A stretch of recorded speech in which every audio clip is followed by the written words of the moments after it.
But that single step could remove one of the hunters already working in your yard.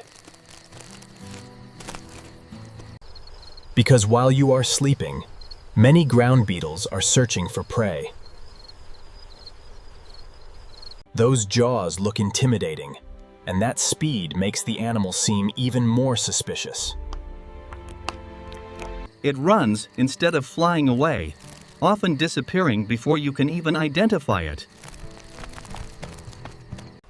And that creates the first misunderstanding. A beetle in the garden must be eating the plants. For many ground beetles, however, the creature eating your plant may actually be the target. Many species are predators of insects and other small animals moving across the soil.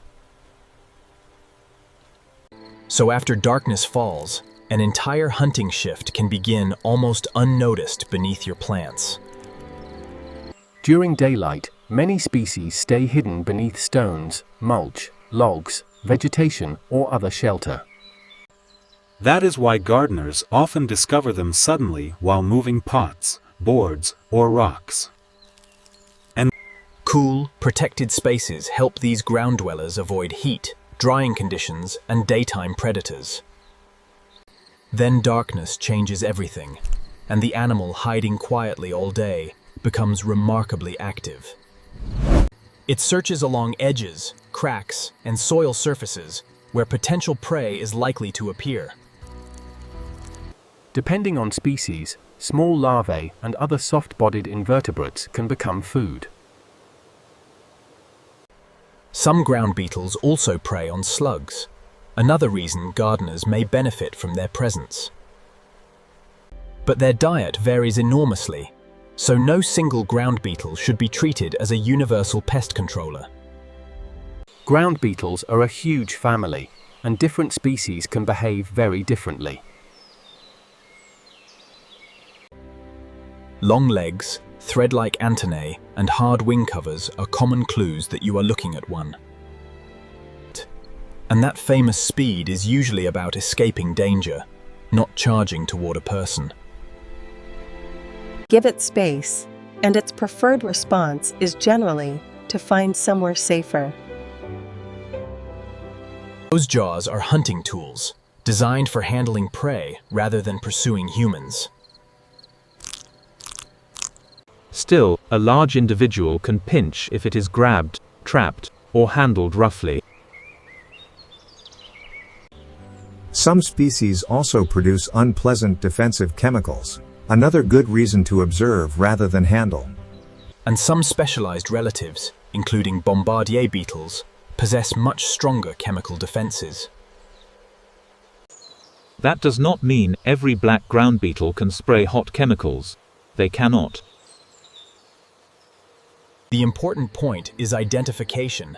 This family contains enormous diversity, not one identical animal.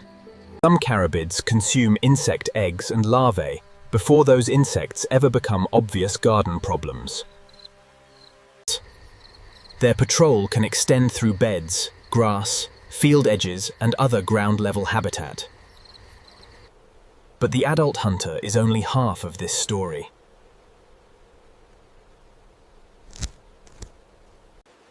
Many ground beetle larvae also live in soil or organic litter and hunt there. That means predation may continue below the surface where gardeners rarely notice it.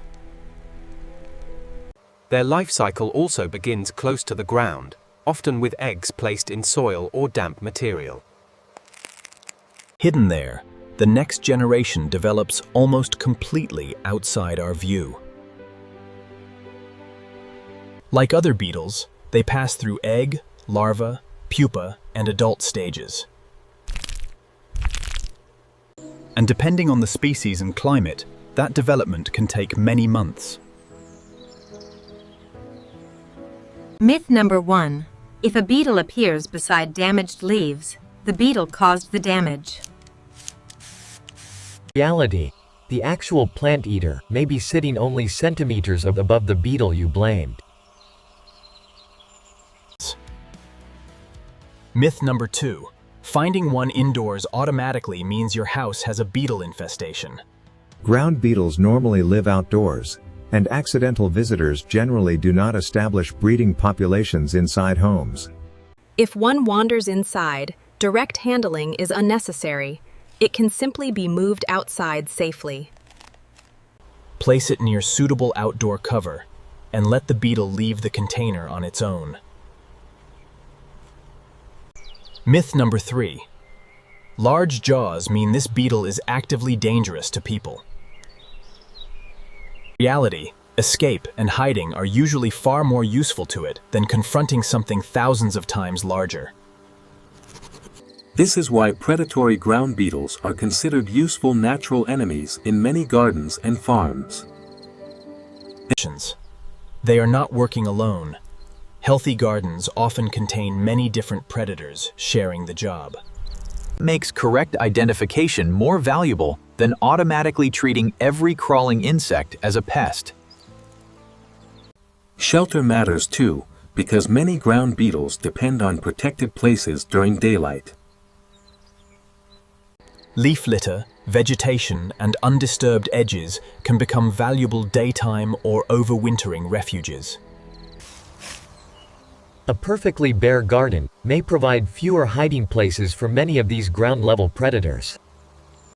Now comes the stranger part. Not every useful ground beetle is hunting insects. Some species consume significant amounts of seeds, including seeds from plants we consider weeds. So the family can influence both insect prey and the seed bank beneath your feet.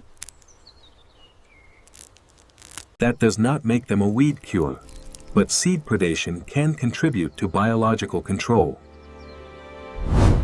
This explains why calling every ground beetle simply a carnivore would also be inaccurate. Species differences matter, especially when you are trying to understand exactly what has appeared. Artificial lights can also draw some ground beetles toward buildings and increase accidental indoor encounters.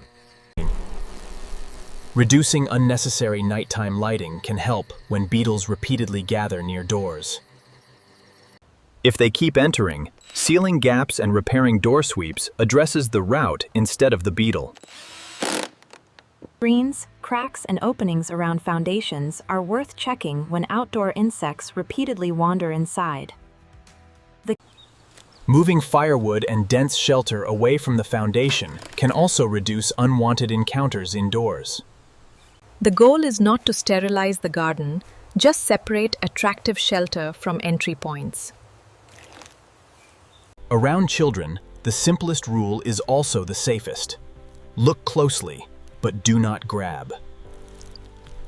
Pets should also be discouraged from mouthing unfamiliar insects, especially where defensive species may occur. And if you cannot identify the species, avoiding direct contact is always the sensible option.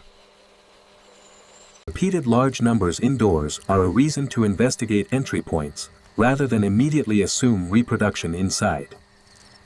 If the source cannot be found, a qualified pest professional can help identify the insect and entry route. Broad treatment can also remove beneficial predators, so first determine whether control is actually necessary. A garden does not need to be insect-free to be healthy. It needs the right balance. Now return to the beetle that almost disappeared beneath your shoe at the beginning. Its frightening jaws suddenly make more sense when you see what those jaws are actually for. There is no promise that one beetle will protect an entire garden, and it does not need to. Its real value is being one small part of a much larger ecological system. So the next time one races across your path, identification should come before fear. Because the beetle you nearly killed may already be doing useful work after dark.